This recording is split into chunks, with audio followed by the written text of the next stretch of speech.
Hello, Vox here. Today we're going to be discussing the timeline.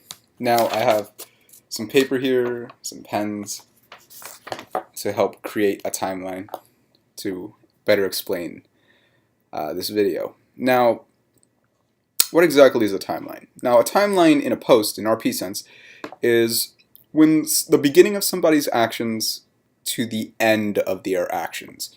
That is the timeline. Now, interruption is when another character responds and actually impedes on that timeline. Now, say that Bob pulls out a gun and shoots Steve in the head. Alright, now the reason that this isn't auto-hitting is because of this whole concept called interruption. So I decided I'd best use the same example as before. So here we have our timeline. Here at the start, Bob pulls out his gun and then shoots Steve in the head. Now there's some missing parts here. Obviously Bob would have to aim his gun and stuff. Now again, I already made a video on illusion. If you don't know what that is, I suggest you go look it up. I might have to do another video on it. But it's when you're allowed to assume things that happen in another person's post. Now, what this means is you're allowed to assume that he pulled out his gun and aimed it at you, obviously, because otherwise how he's going to shoot you in the head. So that's the timeline. Now it's time for Steve to post. Steve is orange in this case. So Steve sees Bob pull out his gun in the middle here of the timeline. And then he changes it into a new timeline when he says, once Steve sees Bob pull out his gun, Steve tackles Bob. Now, this means that this timeline, the purple one, is void. It's gone. It no longer exists. It's completely negated.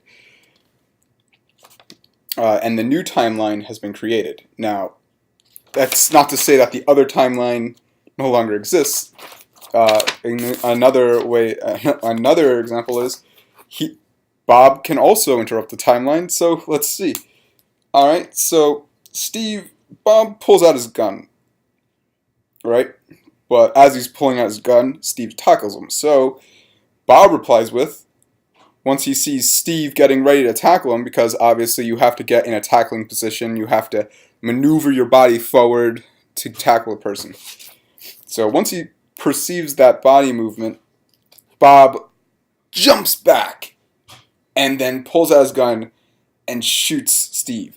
So this creates another timeline,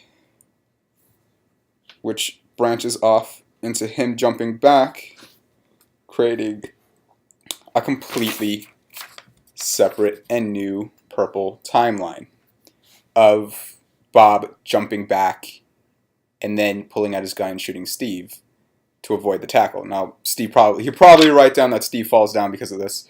Otherwise, it doesn't make sense. Jumping back just won't stop a tackle. You actually have to explain why jumping back would actually stop his tackle. But say Bob didn't write that. He didn't write that. So, Steve simply replies with, just because Bob jumped back didn't prevent Steve's tackle from going through. So, his timeline now shifts back over to this timeline. It now goes all the way around and back to the original Steve timeline, where he still tackles Bob. Now, because Bob neglected to mention why his dodge would work. That is how people interrupt the timeline. Now, there are conditions to interrupting a timeline. You can't just say I interrupt a timeline, or you can't just interrupt the timeline. You have to have actual reasons to do it. Character motive needs to be there, otherwise it's considered metagaming. Now, what do I mean by that? Well, I was recently in a fight where I actually used a lot of interruption, back-to-back interruption actually. What happened was my opponent, Isno, he ran at me, and then saw that I was about to draw my sword on him and cut him in half. And right before that I was able to do that, while my draw was coming out, he jumped up over me to avoid the attack, which it worked out pretty well for him. However, in my post, I interrupted his jump over me. Now, not really to stop it, but more to impede on his safety of his landing. I'm able to perceive, as Vox, I was able to perceive his character preparing to jump over me. The telltale sounds of jumping is very obvious. You can't just automatically, whoop, I'm flying over you now. There are actual physical movements that happen when you jump over somebody. So seeing that, Vox instinctively jumped back after his draw, or rather during his draw, during the hit. Now what this did was it meant that now Isno and Vox, instead of Isno going over Vox, Vox stayed aligned with Isno as he was going to land. Now using this positioning, I was able to attack him mid-air. In his reply, he took the hit and continued trying to land. Now after he took the hit, I cut him off again to follow up with a second attack while he was landing. So now let's look at the character motives during that.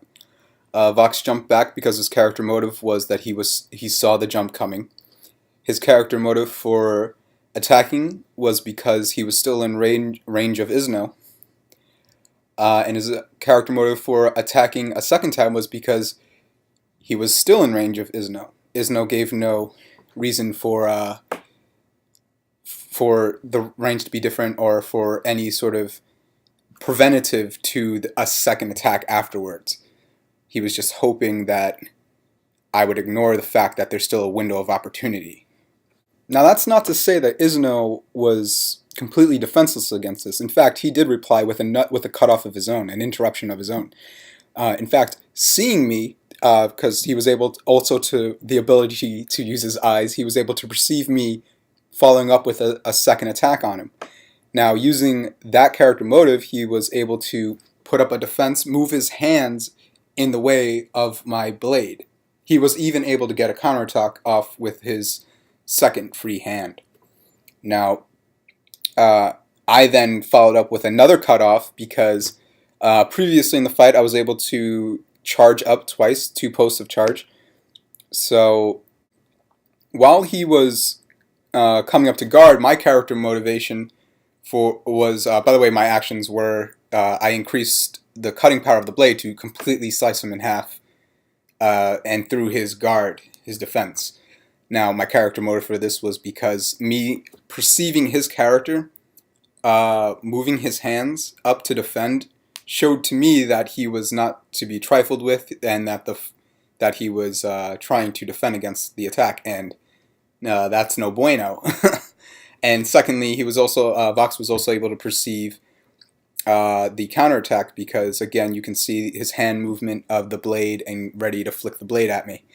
Now, using those 2 perceptive tools, Vox was able to have a motivation to both dodge and also increase the potency of his slash, which he did. Now, because of those 2 things, and also Isno allowing Vox to charge so much, it led ultimately to Isno getting cut in half and also Vox dodging the blade. Now, that was again another cutoff. So that was about 4 cutoffs in the range of not even a second, half a second actually, which was the timeline required for it. So 4 cutoffs in half a second.